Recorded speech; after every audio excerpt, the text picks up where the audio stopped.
everybody. We're back. A little bit of a self imposed hiatus, and let's get into it.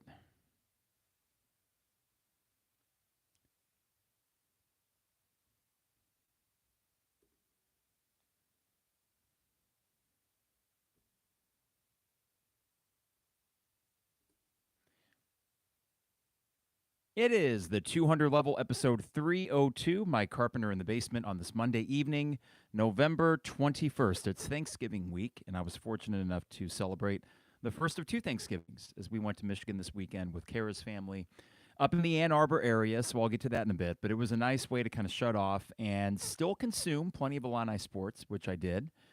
All three of the revenue sports games that were of most interest to us, and suffice to say, despite the 1-2 record, it was overall, I think, a positive weekend. Oh, but how great of a weekend it could have been. And isn't that kind of the story of Illinois fandom, is that we get so excited and we can almost taste, how good it would feel. And that's what Saturday especially was like. And then ultimately you're left feeling a little bit empty. But I will say that with some reflection and with some time, I'm not despondent. I'm not depressed. Certainly on Saturday at about 3:30 Eastern, I was bummed. And let's start with that. Let's start with the feeling of not getting the win against Michigan. And we'll get to basketball. Weird to start with football, but to me, that's still the thing that I'm holding on to most. And if you're wanting to skip to basketball, probably go 20 minutes ahead and you'll get there. But about 3:30 Eastern on Saturday, after probably 4 or 5 different moments in that game where it felt like if we just get it done on this play, we're going to win.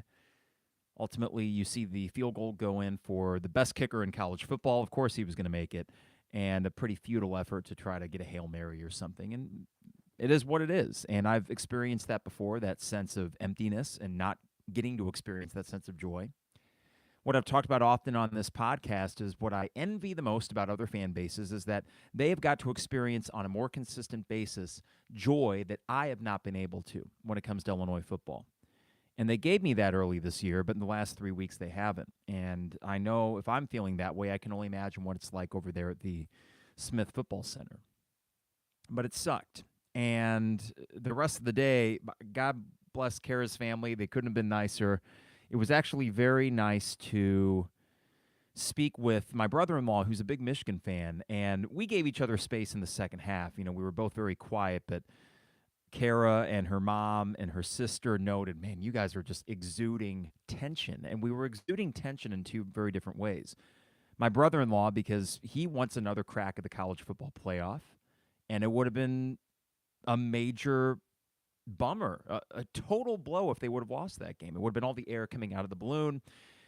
And he thought it was going to be a close game. And I had this weird hunch going into that game that it was, and then Michigan scored quickly, and I thought, oh boy. But then he settled in, and it was a very competitive game. And when we went up 17-10, I thought, holy crap, we're going to win.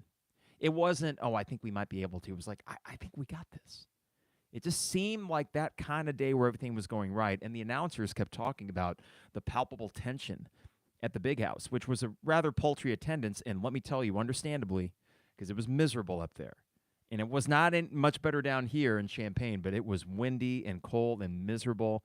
That's why I gave the tickets away to a listener, and he sent me a picture from their vantage point and said, hey, despite the outcome, had a great time. And I'm glad that I was able to give it to some Illini fans that got to experience that. But emptiness, right? And the rest of that Saturday, I didn't even want to think about trying to contextualize that game and what it meant for this football program.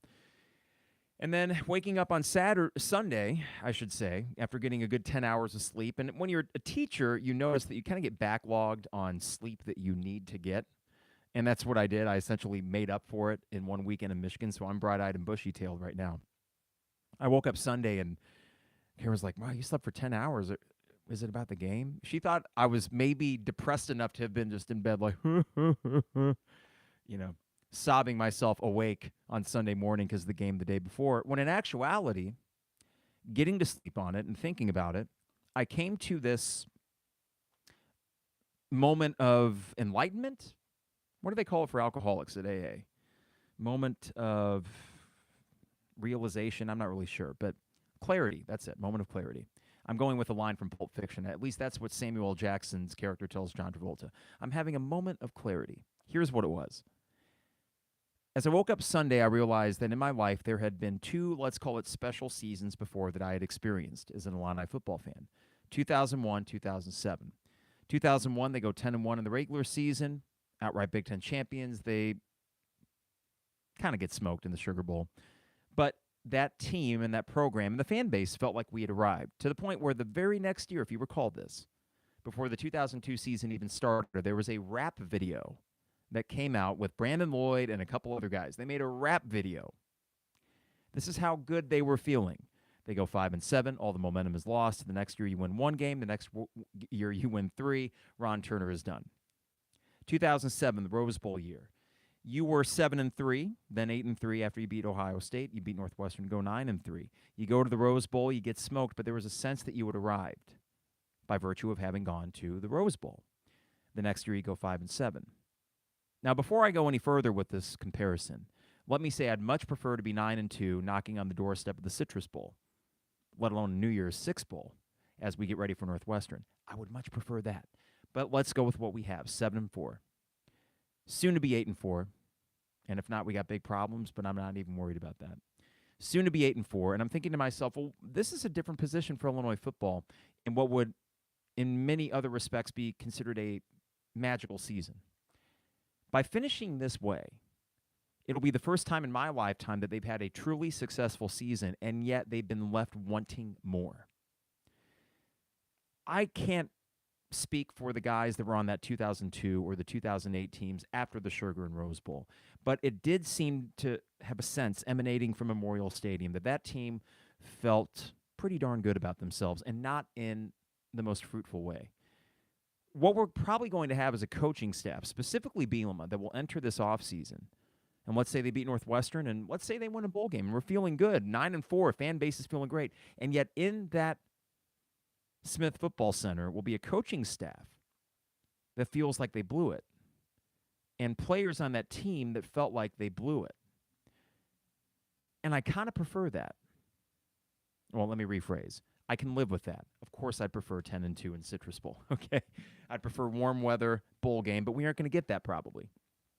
We are probably going to get the Music City Bowl, and in which case I'll be there. Having talked to a few friends, that's something we would do, and I would enjoy it and embrace the fact that 8-4 is pretty damn good.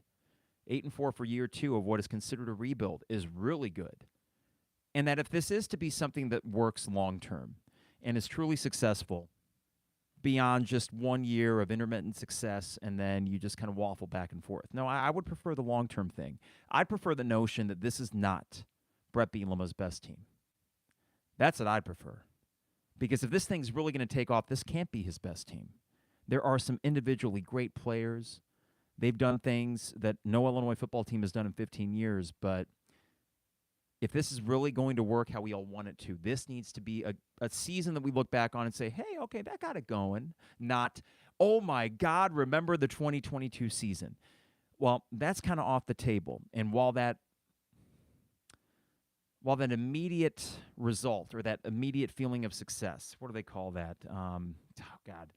The sensation of people hate waiting for things. And I don't know why I'm drawing a blank on it right now. Instant gratification. Jesus. Well, that instant gratification is not going to happen this year to the degree that we thought it would when you were 7-1. Now that I've taken a step back and realized, okay, you're 7-4, about to be 8-4, and then play a pretty good team in a decent bowl game and feel like you're headed in the right direction. Isn't that everything we could have asked for coming into this season? Yeah. Now, before you think, boy, is Carp getting soft on us, the Purdue loss was absolutely abysmal. I don't even care about the Michigan State loss now because it wouldn't have mattered, just like the Michigan loss would not have mattered. We all knew the Purdue game was it. Purdue looked fairly half-hearted against Northwestern. That was out and out a bad loss. It just was. And we can talk about officiating like the Devin Witherspoon interception that wasn't. Yep, that was BS. But we played pretty bad the rest of the game. We can talk about officiating calls in Michigan, and I know Brett Bielema did, and I don't mind that. Maybe I'll save that for after the sponsor. But overall, you found yourself in this position mostly because of the Purdue game. Had you beat Purdue and this was the result at Michigan, we'd be ecstatic. not trying to find the silver linings here, right? And that's why I call this podcast the Silver Linings, and it's not me just attempting to find them. It's because I think there actually are silver linings to be had here. But if you had beat Purdue, now there is a path. On Friday, we'll know if that path is still open or not, because Nebraska plays at Iowa, not the other way around. And you're going to need a Herculean effort by Nebraska that they've been hanging in there. I mean, it's not impossible, but I think it's a 10.5-point spread, and Iowa's offense has started to move the ball decently. So it would take Casey Thompson being out of his mind. But do you see that happening? No, I probably see Iowa winning comfortably. That closes the door. And actually, if you ask me, and I know Isaac Ambrose feels the same way, we've been texting about this, me, him, and Trevor. If Iowa makes the Big Ten title game, better that than Purdue. Because I'm in this mindset of, well, if we can't have it, you can't have it either. Fine, let Iowa go again. Who cares? Because at that point, it's weird. I don't want another fan base to have the fun that we would have had. Iowa fans will say, oh, cool, another Big Ten title appearance. Purdue fans will be like, yay, this is amazing. Just like we would have been. No, they don't get to have that fun, so we don't get to have that fun, so neither should they.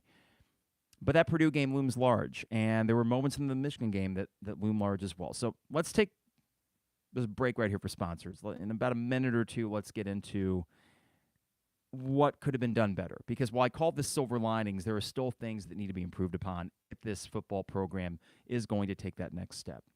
Before I get ahead of myself, though, DP Dough online at dpdough.com. You can order online, and don't let this Thanksgiving break dissuade you from that. I mean, first off, students are gone, so if you want to go pick it up, you can. But the best thing is they deliver anywhere in Champaign-Urbana. So go online to dpdough.com. That is dpdough.com. Also, Dogtown Heating, Air, and Plumbing. And fortunately, we get a little bit of a reprieve from the absolutely frigid temperatures, but it's not too late to get a furnace check. I recommend you do. Ours is purring like a kitten, thanks to the folks over at Dogtown Heating, Air, and Plumbing. And let me get this number queued up, Cody. I apologize. There we go. It's 217-841-4728 for Dogtown Heating, Air, and Plumbing, your home's best friend. That's 217-841-4728. Rector Construction online at rectorconstruction.com for all your home exterior projects. Go online and get a free quote at rectorconstruction.com. These guys are expert craftsmen, great customer service. I mean, Isaac Ambrose worked there, so you know that they got good people. And they're also townies like myself, and they give back to the community, so I do appreciate that. Rector Construction online at rectorconstruction.com. And finally, State Farm agent Brian Hansen online at brianismyguy.com for life, auto, home, business, renters, you name it. Brian is my guy, and he can be your guy at brianismyguy.com. We have life and auto. Not life and auto, homeowners and auto with Brian. And we got that about 2 years ago. So we get the State Farm prices you would expect, but it's the ease of communication with Brian and his staff that makes us really happy that we chose that. So go online to brianismyguy.com for State Farm agent Brian Hansen, brianismyguy.com. Illini Inquirer and the Champaign Showers Podcast Network partners with the 200 level. Hello, YouTube Live viewers on this Monday evening. You know, it's not as much fun to talk about disappointments, and we will get to basketball, which is by no means a disappointment. But while we're on the subject of football, I want to hit this up from Big Tota. I realize that expectations change as the results change. But if we don't consider an 8 or 9 win season a success, then I'm not sure Illini fans can be satisfied. I think that's it, Big Tota. There was a tweet that I did not reply to on Friday, and whoever sent this to me, apologies for not giving you props on who you are. But the question was, if this 7-3, if the wins were later and the losses came earlier, would you feel different? And the answer is, of course, because we would not have ridden that wave to the point of pure ecstasy. And essentially, the way I felt leaving that stadium against Minnesota and the way I felt after the Nebraska game, anticipating what was coming next, that was ecstasy. That was as good of a feeling as I've ever had as an Illini football fan, because I anticipated what was to come. And it was right there in front of us. And I think the shame, Big Tota, is that you still could have had your cake and eat it too, but more modestly. It's not so much the games that you lost, it's who you lost to, right? Losing 4 games, being 7-4 would not have been an issue, or I should say not have been as much of an issue, if, let's say, Virginia had taken one of them, and you eked out the Indiana game and you eked out the Purdue game. I don't know how it all shakes out, but let's just do that little trade-off. You lose to Virginia, but you beat Purdue. Yeah, early on you would have been worried, but I don't know. We're playing this game of revisionist history. I don't know if that really changes anything. To your point, Big Tota, I think that's just it. 7, 8 wins, 8 or 9 wins. That's a success for Illinois football. And I've said that a million times. I don't need 10, 11 wins. I thought we were on the cusp of that this year. I don't need it, though. As long as I can wake up on Saturdays. I woke up on Saturday thinking, I don't know why, but I think we might win. Gut feelings probably don't mean a whole hell of a lot. I had the same feeling Saturday morning as I did waking up for Wisconsin. Oddly, the Wisconsin game felt like a long time coming. It felt like this was the show me game, and everything we'd seen in the Virginia and Chattanooga games, and honestly, even parts of the Indiana game, told me that this team was actually pretty good, and I didn't buy Wisconsin. Take those two things together, a sleepy Wisconsin team and a hungry Illinois team with a couple extra days of rest. Well, for some reason, this Michigan game, there wasn't a lot suggesting to me that Illinois was going to win other than a gut feeling. It's not like the narratives were in Illinois' favor, but 17.5 seemed like a lot for a team that was due for a non-sucky performance. I don't even think Illinois played their best performance on Saturday, but it goes to show you that this style of football that Brett Bielema plays will keep you in most every game. You were 7-4. We're going to look at media guides years from now and say, God dang it, all those losses were one possession. All of them. And that kills me, right? I mean, Indiana, 6 points, I believe. Michigan State, 8 points. Purdue, 7 points. Michigan, 1. Ugh.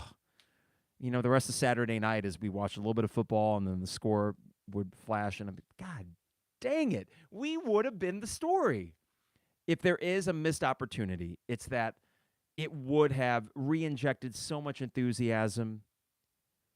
I don't know. What would it have done for the Big Ten title chances? I don't even need to think about that because that's not going to happen. But it would have been enough where I said, you know what, even if we don't make it to Indy, but we get the Michigan win, that's a trade-off I'm willing to make because in a way, I would have taken 9-3 with no sure loss in the Big Ten title game, presumably against Ohio State, right? I would have taken 9-3 with a Citrus Bowl or a ReliaQuest Bowl probably, even if you don't get to Indy, because you got that marquee win that really would have gotten the fan base and probably recruits as well excited. Now, I don't think that losing by 1 point is all of a sudden going to turn off Jair Hill, and he's going to say, that's it. It's decided. I'm going to Michigan. But it does help when you just get the W because at the end of the day, the margin of 1 doesn't mean a whole lot for Michigan. They're 11-0. They're still going to be the story all week leading up to the Ohio State game. We could have flipped that a little bit. And Michigan still would have had something to play for. If they would have beaten Ohio State, then they would have went to Indy with a chance to win in Indy and, I guess, go to the college football playoff as a 12-1 team. Probably would have been controversial, but if they beat Ohio State, what's the difference if they lost Illinois? So you could argue who needed that win more. Well, I can say from my perspective, I know who needed that win more. It was interesting how, not in any sort of pitying sort of way, I did not feel at all patronized by Kara's family, but Ryan, my brother-in-law, was like, man, I'm sorry, that it sucks. And you might kind of scoff at that, this notion of a Michigan fan empathizing with an Illinois fan, because it's two completely different realities in terms of our football fandom. But even though, and I can speak to this as a Yankees fan, even though the expectations are different, those fan bases know disappointment and emptiness too. They have more at stake, and we would long to have games that mean that much more often, like a Michigan football does or a New York Yankees baseball does. But they felt emptiness too, so I think that he can empathize with that because for him, I could sense that game and winning that game was more like taking a dump, like, whew, okay, it's over. And I'm sorry for the visual, but that's what it was like. It wasn't exultation and joy for Michigan fans. It was relief. Whew, it's over. We survived that one. Okay, live to see another day, which is good enough. I would take that. I would have had more than relief. I would have had jubilation. Now, I would not have shared it that much outwardly, but the plan was this. Had Illinois won, and this is why I always hate, oh, man, all the fun. The plan was this. I would have done an emergency podcast. Kara already knew that I was going to drive to Ann Arbor, find some bar to go to meet with Alex Rue at BTN, and have a couple in downtown Ann Arbor, to celebrate this absolutely bizarro occurrence. Didn't happen. Still had a great weekend. It did not blemish it, but that sense of emptiness was there for hours. And eventually Saturday night, I was like, I'm going to bed. Kind of depressing sounding, I know, but that's sports, So when you are invested in it, even though I woke up Saturday saying, hey, let's just see what happens, the game happens, and then you get wrapped up in it. How could you not on Saturday? I'm texting my dad, and I'm in the same boat as he is. He says, my palms are sweating right now. I'm tense. And I said, ditto, this is incredible. I think we're going to do this. It would have completely, I think, nullified the Michigan State and Purdue game. Again, regardless if you didn't go to Indy, who cares? You would have beaten the number 3 team in the country. It would have reestablished this as a great season. Well, okay, that's gone. So long-winded way to say, Big Tota, I agree. If we don't consider 8 or 9 win seasons a success around here, then what are we doing? So while the Michigan State game, I said that was a great reset for me. Okay, reset it. You aren't going to go to the college football playoff. Well, sad to say, after a 3-game losing streak, you reset yet again. But I don't know if that's so much a bad thing. I think for a fan base, realizing that you need to embrace victories as they come, one by one, and not see the forest for the trees. Is this the correct analogy to use in this case? In other words, I know how I felt about Minnesota that day, and what I began doing that afternoon, the minute that I booked a hotel in Indy. It was refundable, so I don't think I jinxed them. I don't believe in jinxes, but I was looking ahead. And I let the next few weeks become the singular focus of, okay, December 3rd. Okay, what Florida place are we going to? And while that was the likely outcome, and as fans, we can do that, I noticed it wasn't the healthiest thing for me either. I was starting to lose the enjoyment of the individual games. Take Nebraska, for example, where it was more of a sense of relief than it was a sense of joy. And that it was just checking one off for the inevitable march to Indy. Where this football program has been, I don't know if that's the healthiest approach. And with Northwestern on Saturday, I hope it's an afterthought. I hope when I tune in at 2:30 and we're decorating for Christmas, and I may or may not do a second half pod, but we'll see how people are feeling. It's a holiday weekend, so I might just wait until brunch club on Sunday. But yeah, I just enjoy the game for what it is. I enjoyed the game Saturday for what it was. And yes, I left feeling super freaking empty, but it wasn't 3.5 hours poorly spent. It was 3.5 hours that told me this is dramatic improvement.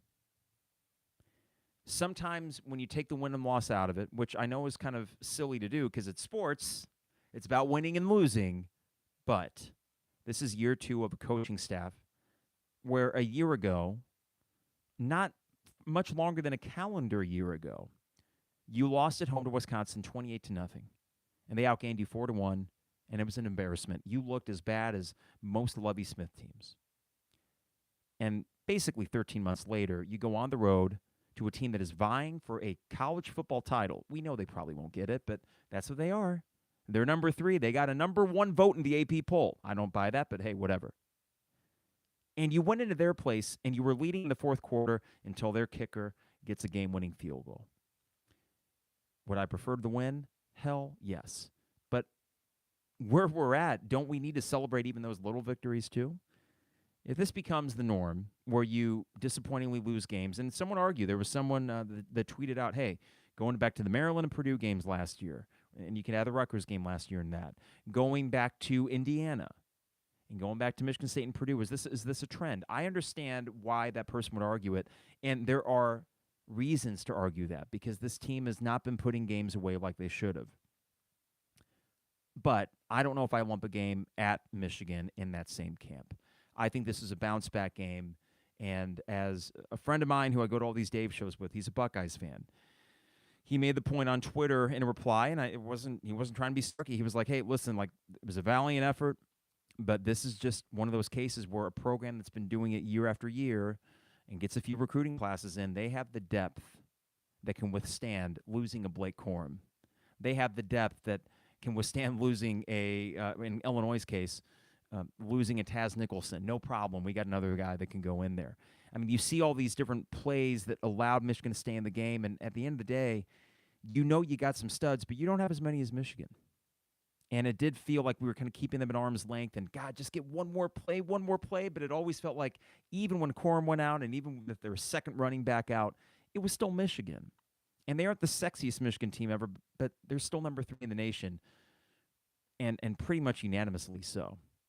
So I think we should also maybe celebrate some of those little moral victories. I would not have called Indiana, Michigan State, or Purdue moral victories. And that, I think, is another sign of progress. That last year, the game at Iowa, it felt like maybe not a moral victory, but you competed for a good chunk of that game and felt like you were a couple plays away from having a chance to win it. But, of course, you didn't. That was a moral victory for that team that year.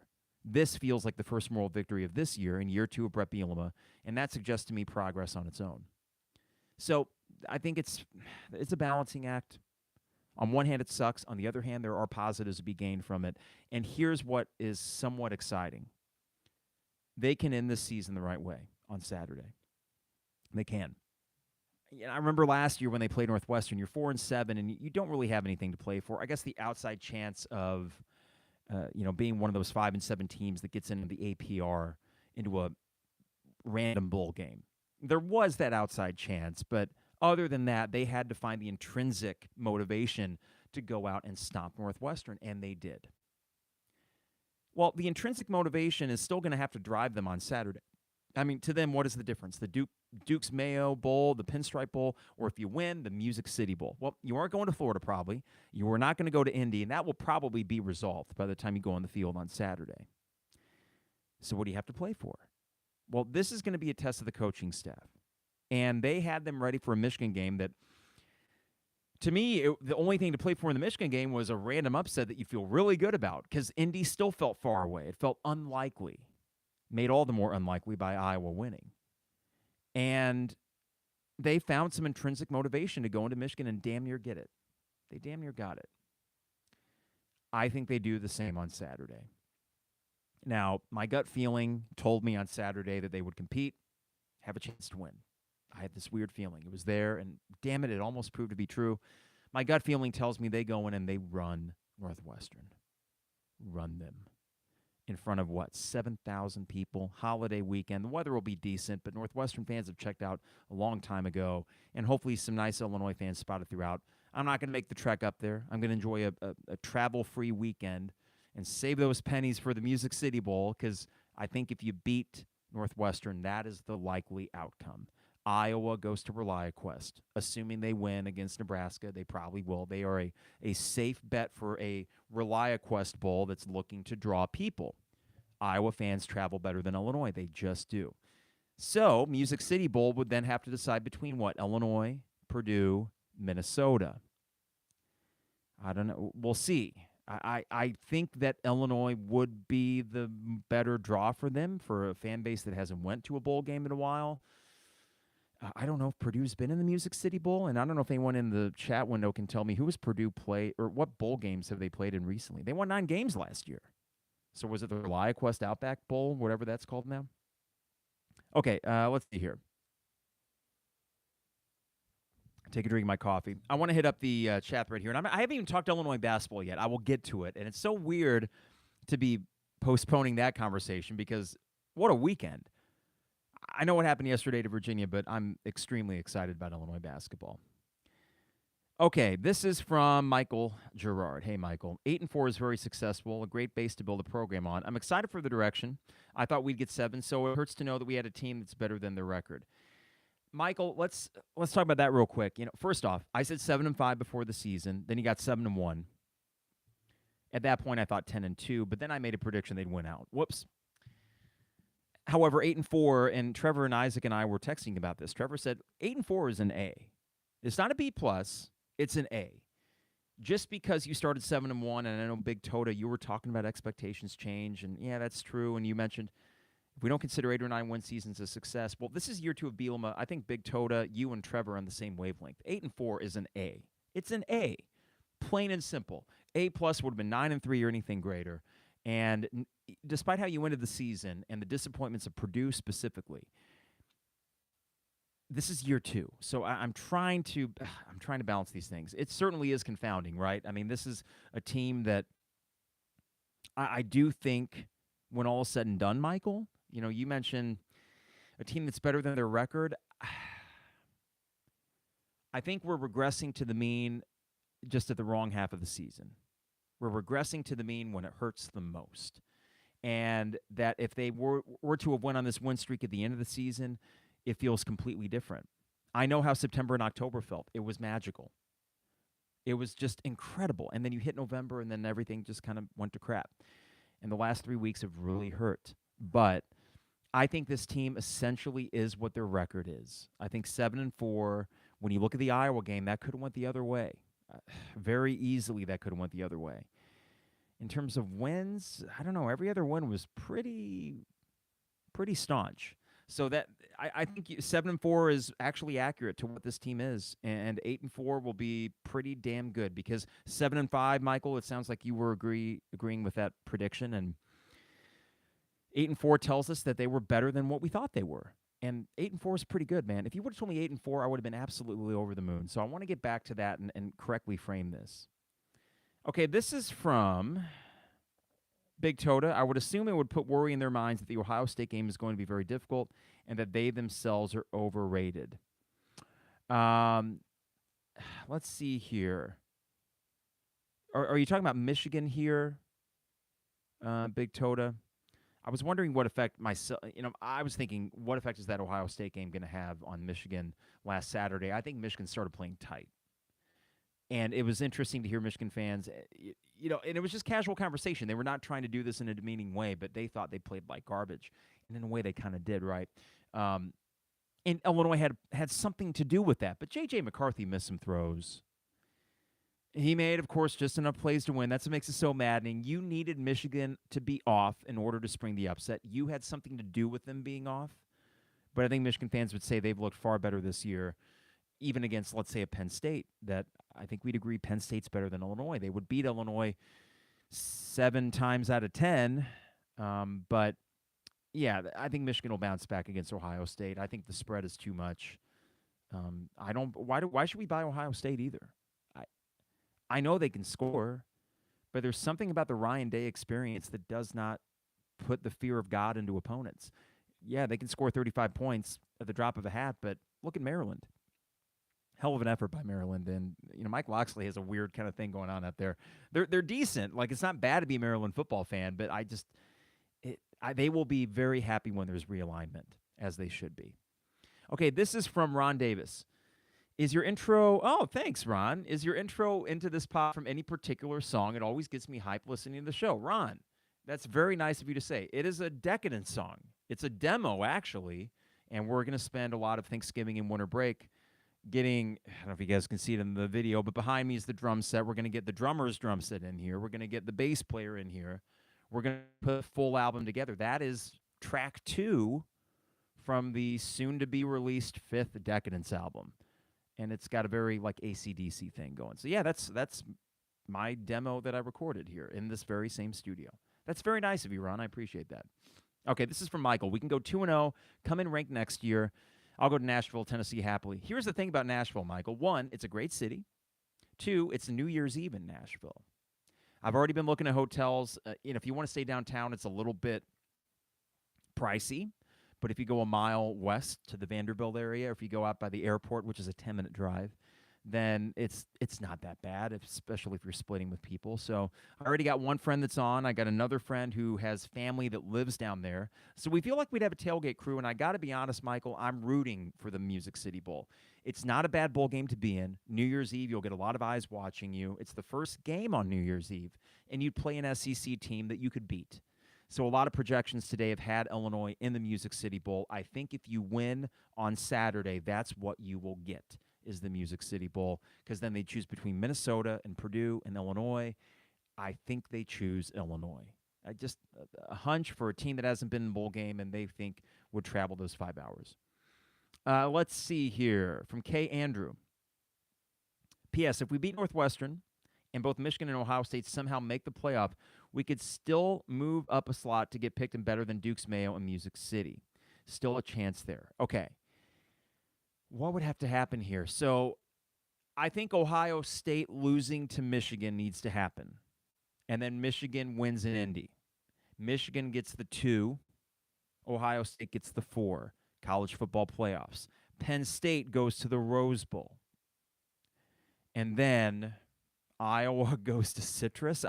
You know, and then you're looking at ReliaQuest. I don't think you can get above ReliaQuest. I think I'd go to Tampa. I mean, shoot. How can you say no to that? So you're right.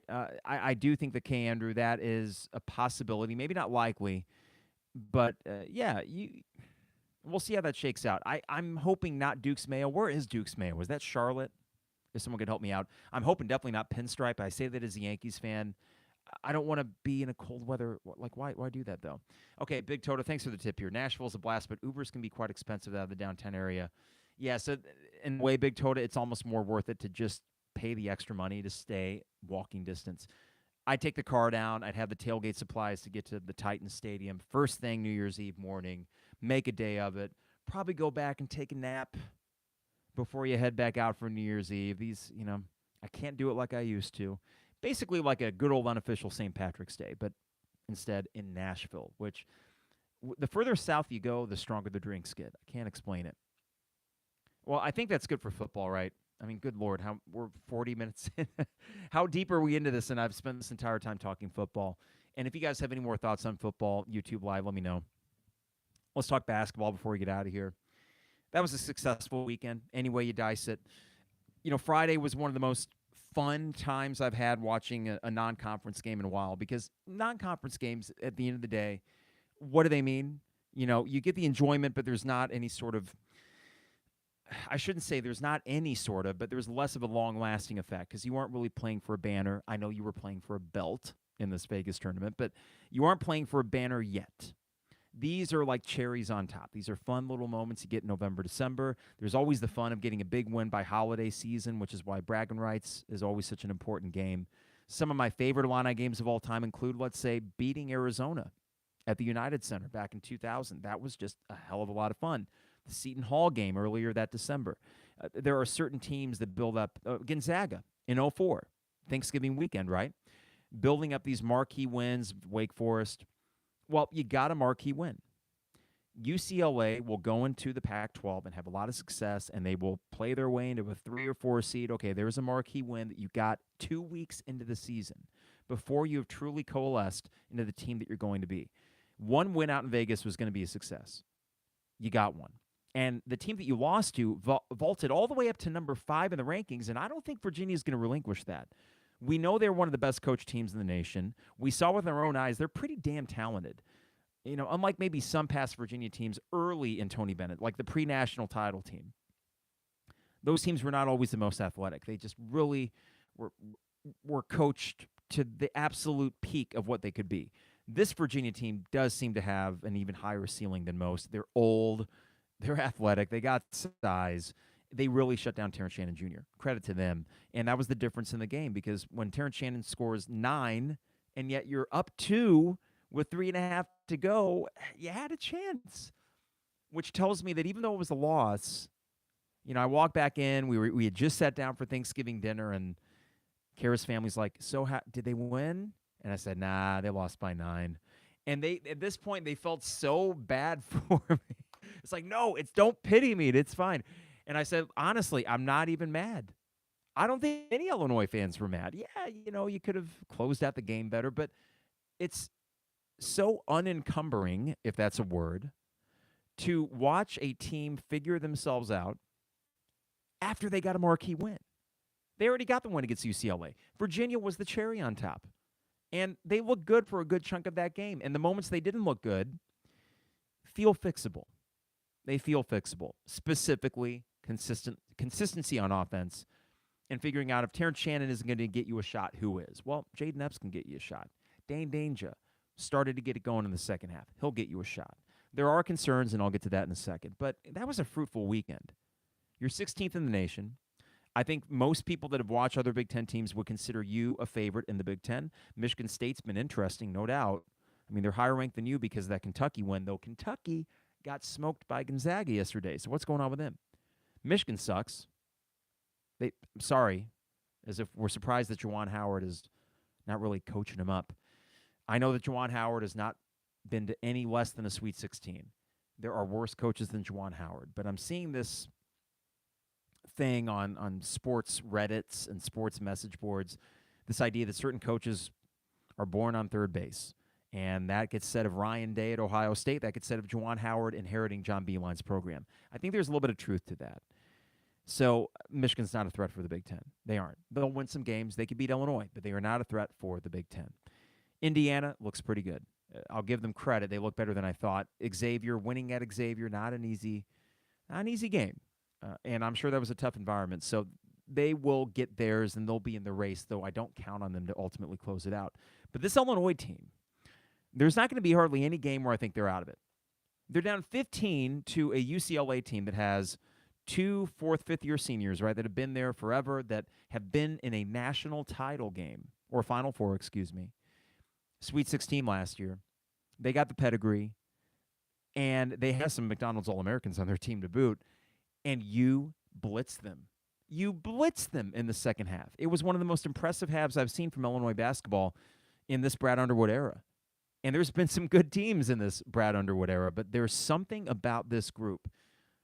I love the comfort with which the freshmen are playing. Ty Rodgers is still figuring things out. It's surprising that of the four, he's the one that doesn't have a role yet. Jaden Epps has a role. He is, after Terrence Shannon Jr., I think, the best scorer on the team. And you might think that's not good when a freshman is the second best scorer on the team. He's not a freshman in anything but name, or age, I should say. He's not a freshman in anything but age. He plays like a upperclassman guard. He is legit. And he did it against two legit teams in UCLA and Virginia. He was phenomenal, and I know the shot selection wasn't great against Virginia, but at least the kid's aggressive. He has no fear, and I love that kid. I mean, I knew Jaden Epps was maybe the sneaky guy. Sincere Harris was going to be the scrappy guy, but in terms of the sneaky guy that could actually be productive on offense, Jaden Epps kept being known as a bucket getter. He's certainly that, but it seems like even more than just a bucket getter. Sky Clark, I think overall a good weekend for him. There were moments where he maybe wasn't his best, but there is, again, this comfort and this maturity that he plays with that belies his age. Terrence Shannon Jr. is a star. He learned something yesterday. That's okay. This is his first year as alpha dog. I'm not worried that the one-off game he's had so far is against Virginia, because God knows Virginia is elite. And what else here? Dane Danger, stud. Let's talk some issues, though. Now, there was a big kerfuffle on Twitter on Friday when I called out Coleman Hawkins in the first half. And I called him out by name, and let's get this out of the way. In determining whether it's appropriate or not to call out players, I didn't really used to feel comfortable with that, and I'm still wrestling with that idea. And as a 36-year-old, maybe I should be the mature one here and not do it. However, Coleman was very bad in the first half on Friday. Very bad. Don't you think Coleman would admit that himself? I also tweeted in the second half he bounced back. The tweet that got a lot of attention, including from Coleman's sister, getting the family a little bit angry, sorry, Hawkins family, was I referenced the spring press conference he had where he was questioning the transfers that would come in or not come in. And, it was a really weird press conference back in the spring where it was half, well, I hope I'm not getting recruited over, and then half, well, we'll see what kind of talent the coaches bring in. It was very odd. Coleman is someone that strikes me, and Brad Underwood has seemed to allude to this. Coleman's personality is a bit hot and cold. We saw a player last year struggle to find his role, and then by the end of the season was spectacular. You don't win the Big Ten title without Coleman Hawkins, especially in that Iowa game. And a lot of those things that he does well is what he did well in the second half against UCLA, what he did well at parts against Virginia. But I don't think any of us, if we're really being honest with ourselves, would say that Coleman has been as good as he probably needs to be for this team to really reach that ceiling. The inconsistency has been there, just like it was at parts of his sophomore year. There is more maturity. There is a guy that can kind of play point forward, the likes of which we haven't seen in Illinois. The skill set is there. And I think overall, the moxie is there more now than it was last year. But I called him out in the first half. It got quite the response. And even in the next day as I'm watching the football game, I'm getting these notifications. And I'm like, hey, lady, I'm watching the football game. I'm done with the Taylor Hawkins. That's his sister's name, I believe.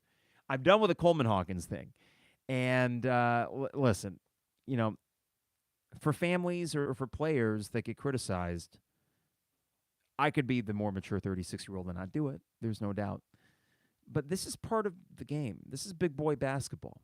This is a program that makes millions, and now the players can get a piece of that cut. And while it still is more amateur than professional sports in many ways, I don't know if it is quite as taboo to criticize the performance of a player that is getting compensated now. And this is something chat thread and listeners, I think this is kind of a new conversation here. And I don't think I'm doing this to try to excuse a bad tweet or anything. I don't know if it was that bad of a tweet. I really thought it was unbecoming when Coleman came out in the spring and had that press conference. I thought, who do you think you are? You haven't proved really anything yet. You've had some good moments. We expect you to be a really good player. There's no reason that you shouldn't be. But it was just an unbecoming press conference. And that was, you could say that my biggest fault in tweeting that out was it was making it personal, when really the issue was Coleman in that first half was not playing well. And that may have had not a damn thing to do with the press conference back in March or April. That is a fair criticism of that tweet. But I certainly wasn't alone in criticizing Coleman. And, come on, the eye test. That was a bad first half. It got you in a hole. And fortunately, Coleman and his defense, along with Sincere Harris, helped get you out of it. But I don't know. Is it okay to criticize revenue sport athletes that are making NIL money now? I don't know. I don't plan on doing it very much. I know that I was running a little bit hot in that first half of the UCLA game when it felt like this is winnable. Don't blow this veteran that should be better than what he is right now. That was the mindset. And that is probably some immaturity on my part. But also, who searches out tweets? Like, here's the thing. If I had a sibling that was playing high-level sports, I think I just come to the realization that, they're going to have people criticizing them. There were moments where Georgie Bishanishvili was getting booed at the State Farm Center in 2020. It doesn't make it right, but this is sports. It happens. So what is Georgie's mom going to do? Go, wag her finger at every person in the crowd that's groaning when Georgie just randomly, flails his arms in the air and causes another turnover? What? No, this is sports. This happens. Now, let's see what you guys think about this. Let's see here. This is from Brandon. I think the switching everything defense helps the team, but limits Coleman's effectiveness as a rim protector when he's out on the perimeter. Yeah, I think that's fair. I'm still kind of figuring out this defensive identity for the team. And the pressure thing, you aren't going to see that like Arkansas 40 minutes of hell. We saw that the second half against UCLA. I think it's an effective tool in the toolbox. But mostly the length and athleticism allows them to switch. I think that's a decent point, though, Brandon. Let's see here. Oh, Big Toto says, buy that number 1 jersey now, Carp. You know you want to. Number 1 is, of course, Sky, isn't it? Is it no, or is it Sincere Harris? Sincere is 11 with a headband. Number 1, that's Sky Clark. See, I'm still learning the jersey numbers. I do like Sky.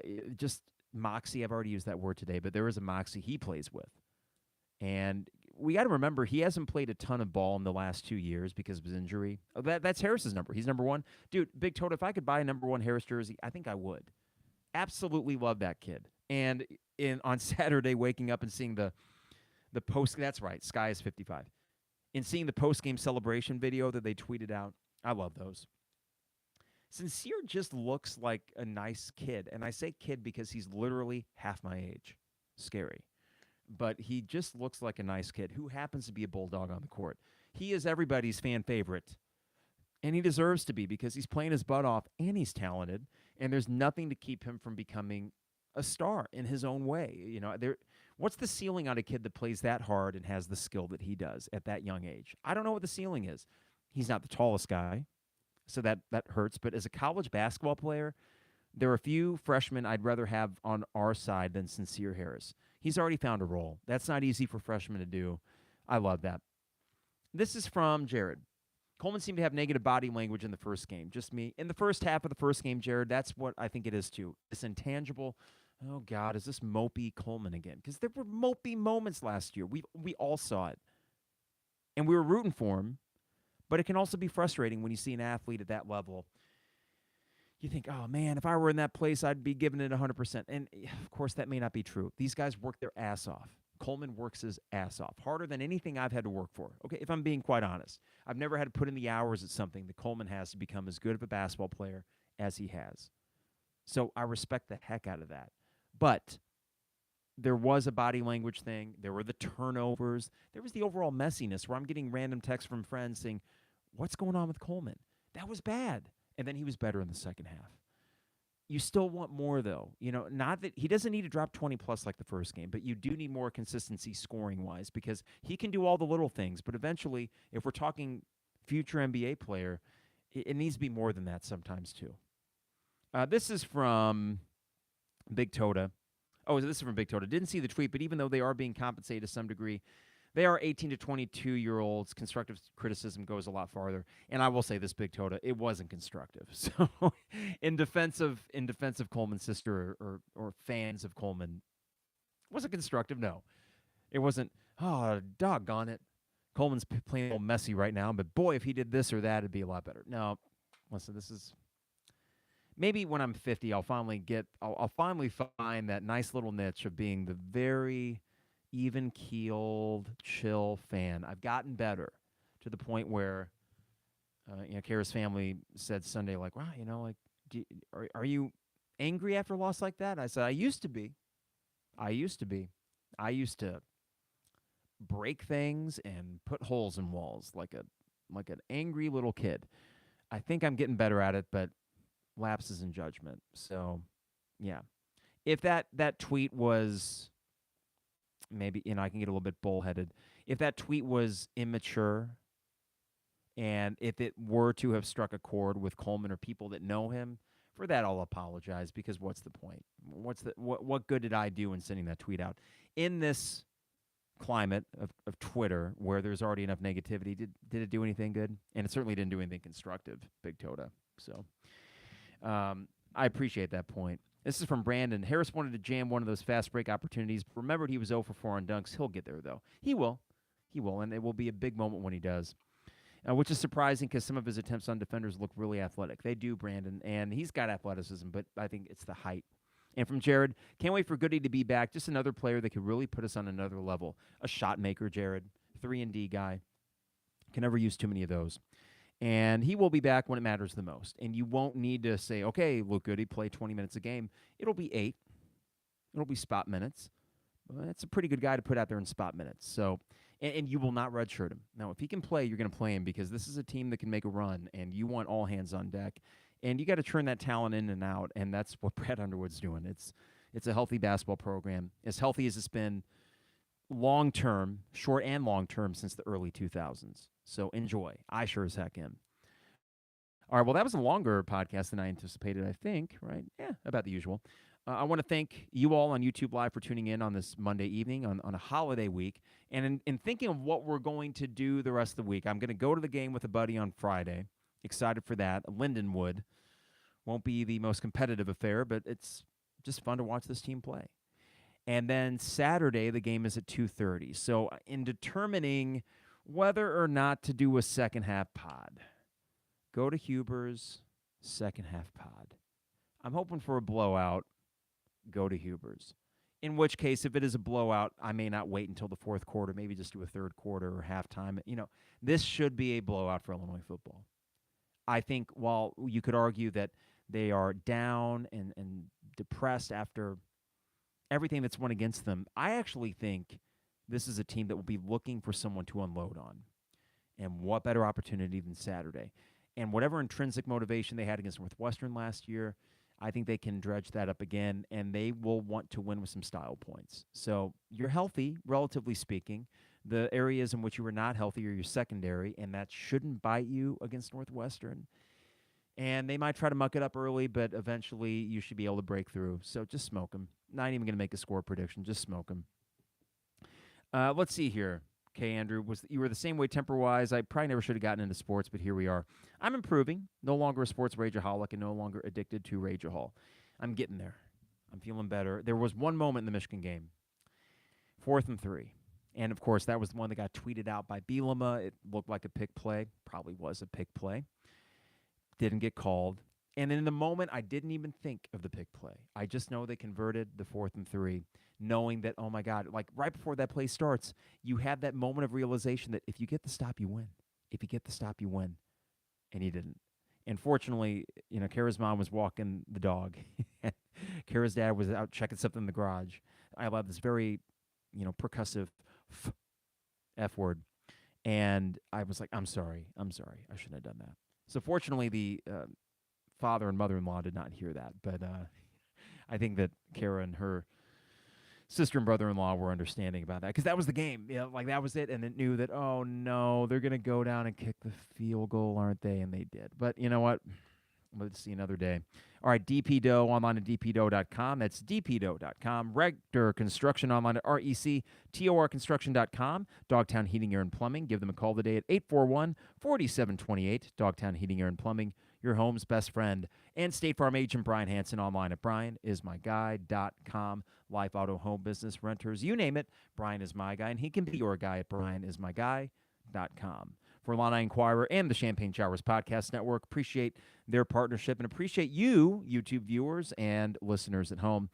We will be back, if not on Saturday, on Sunday. Let's see how the game goes Saturday. We're all enjoying our holiday weekend, and I'm thinking we'll wait until a Sunday brunch club. But I hope you have a great Thanksgiving week and a great time with your family. We're fortunate enough to celebrate with Kara's family this last weekend and my family this weekend, and enjoy the warmer, not frigid temperatures. It was so nice to come back to 50 degrees. I'm going to enjoy this week for that at least. But let's get an easy win against Lindenwood, and let's just smoke Northwestern and have a fun talk when we get back on Sunday. In the meantime, have a great Thanksgiving, everybody, and we'll see you soon. It is the 200 level.